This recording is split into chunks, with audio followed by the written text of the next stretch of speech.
শুরুতেই জানাবো সংবাদ শিরোনাম। রাজনৈতিক দলগুলো যদি সংস্কার না চায় তাহলে এখনই নির্বাচন দেওয়া হবে, বললেন ডক্টর ইউনূস।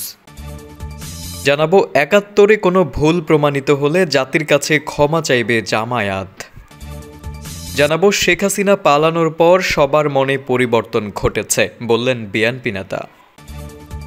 অন্তর্বর্তী সরকারের প্রধান উপদেষ্টা অধ্যাপক ডক্টর মোহাম্মদ ইউনূস বলেছেন, রাজনৈতিক দলগুলো যদি সংস্কার না চায় তাহলে এখনই জাতীয় নির্বাচন দেওয়া হবে। সম্প্রতি একটি গণমাধ্যমকে দেওয়া সাক্ষাৎকারে তিনি এসব কথা বলেন।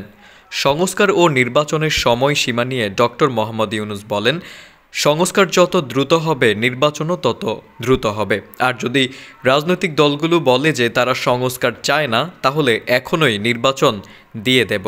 তবে সংস্কার ও নির্বাচন সম্পূর্ণই রাজনৈতিক দলগুলোর মধ্যে ঐক্যমত্যর বিষয়, কারণ দেশের জনগণের প্রত্যক্ষ মতামত নিতে হলে গণভোটের আয়োজন করতে হবে। অন্তর্বর্তী সরকার দ্রুত সময়ের মধ্যে রাজনৈতিক দলগুলোর সঙ্গে ঐক্যমত্যর মাধ্যমে নির্বাচনের পথ তৈরি করবে উল্লেখ করে প্রধান উপদেষ্টা বলেন, আমরা কোনো কিছুই চাপিয়ে দিচ্ছি না। প্রশাসন কেবল প্রক্রিয়াটি সহজ করার জন্য কাজ করছে। আমরা সমান্তরালভাবে দুটো রাস্তা চলছি। সমান দৃষ্টিভঙ্গি, সমান প্রচেষ্টা দুটোর পেছনেই থাকবে। একটি হলো নির্বাচন, অপরটি হলো সংস্কার।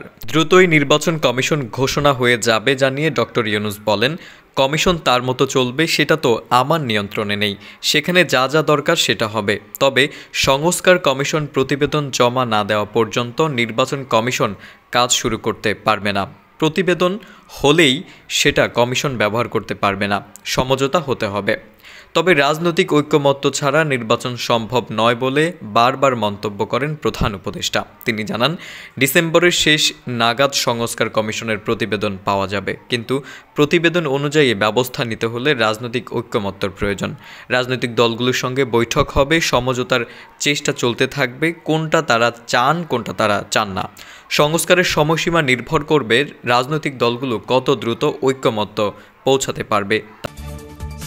এদিকে ৭১-এ জামায়াত ইসলামী কোনো ভুল করে থাকলে তা যদি সন্দেহাতীতভাবে প্রমাণিত হয়, তাহলে জামায়াত দলীয়ভাবে জাতির কাছে ক্ষমা চাইবেন বলে মন্তব্য করেছেন দলটির আমির ডক্টর শফিকুর রহমান। মঙ্গলবার পূর্ব লন্ডনের একটি রেস্টুরেন্টে যুক্তরাজ্য বাংলা মিডিয়ার সাংবাদিকদের সঙ্গে আলাপকালে তিনি এই মন্তব্য করেন। ডক্টর শফিকুর রহমান বলেন, ব্রিটেনের কোর্ট চৌধুরী মাইনুদ্দিনের বিষয়ে বিচারের রায়ে আমাদের দেশে ওয়ার ক্রাইম ট্রাইব্যুনালের নামে যে বিচার হয়েছে তার অবজারভেশন, এখনকার বিচারপতিরা সে রায়কে জেনোসাইড অব জাস্টিস বলেছে। ১৫ বছর আমাদেরকে অফিস করতে দেওয়া হয়নি, আমাদেরকে কথা বলতে দেওয়া হয়নি, আমাদেরকে কোনো র্যালি করতে দেওয়া হয়নি। আমরা সাংবাদিকদের মাধ্যমে জাতির কাছে যেতে পারিনি। তিনি বলেন, জাতিগতভাবে অনৈক্য ও দুর্নীতির কারণে আমরা জাতি হিসেবে আগাতে পারিনি। দুর্নীতি আমাদের জন্য একটি জাতীয় লজ্জার বিষয়। যুক্তরাজ্যে নিজেদের দুর্নীতি থেকে অনেকটা মুক্ত রাখতে পারার কারণে সারা বিশ্বে নিজেদের একটা মর্যাদাপূর্ণ স্থান নিয়ে যেতে পেরেছে, কিন্তু আমরা পারিনি। যারা সমাজ পরিচালনা করবেন তারা পরিচ্ছন্ন না হলে সমাজ পরিচ্ছন্ন হবে না। তিনি আরও বলেন, ২৪-এর গণ অভ্যুত্থানে নিহতদের জাতীয় বীর হিসেবে স্বীকৃতি দিন। এই অভ্যুত্থানে দেশের সকল শ্রেণীর মানুষ অংশগ্রহণ করেছিল, এমনকি দেশের বাইরে অবস্থানরত প্রত্যেকেই যার যার সাধ্য অনুযায়ী আমাদের সঙ্গে যুদ্ধ করেছেন।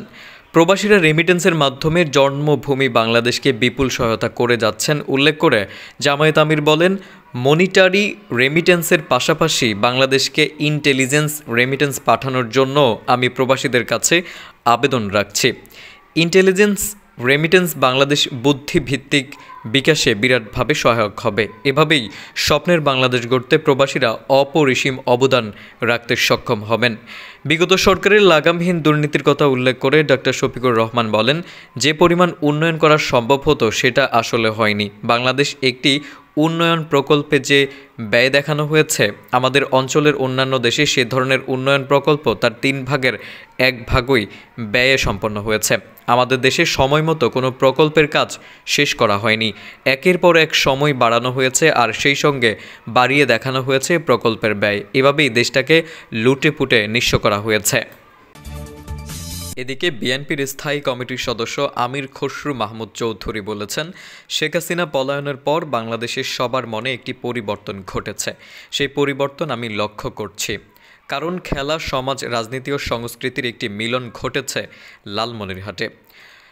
মঙ্গলবার বিকেলে লালমনিরহাটের বড়বাড়ি শহীদ আবুল কাশেম কলেজ মাঠে চলমান শহীদ জিয়া স্মৃতি ফুটবল টুর্নামেন্টের প্রথম কোয়ার্টার ফাইনালের অনুষ্ঠানে প্রধান অতিথির বক্তব্যে এসব কথা বলেন তিনি। খসরু মাহমুদ চৌধুরী বলেন, এসবের পেছনে চিন্তা থাকতে হবে, ভাবনা থাকতে হবে। এই চিন্তা ভাবনাকে বাস্তবায়ন করাও একটি ভালো সংগঠকের দরকার। সবকিছু সম্ভব হয়েছে আমাদের আসাদুল্লাহ হাবিব দুলুর জন্য। আপনারা ভাগ্যবান যে তার মতো একজন নেতা পেয়েছেন। তিনি বলেন, খেলাধুলা, রাজনীতির মাধ্যমে যদি আমরা দেশকে এগিয়ে নিতে চাই তাহলে আমাদের মধ্যে সেই স্বইচ্ছা থাকতে হবে। চলুন আমরা সবাই মিলে শহীদ প্রেসিডেন্ট জিয়াউর রহমানের স্বপ্ন বাস্তবায়ন করি, খালেদা জিয়ার স্বপ্ন বাস্তবায়ন করি, তারেক রহমানের স্বপ্ন বাস্তবায়ন করি। এদেশের সব স্তরের মানুষকে নিয়ে আমাদের নতুন বাংলাদেশের যাত্রার জয়ী হতে হবে। এ সময় আরও বক্তব্য দেন বিএনপির রংপুর বিভাগীয়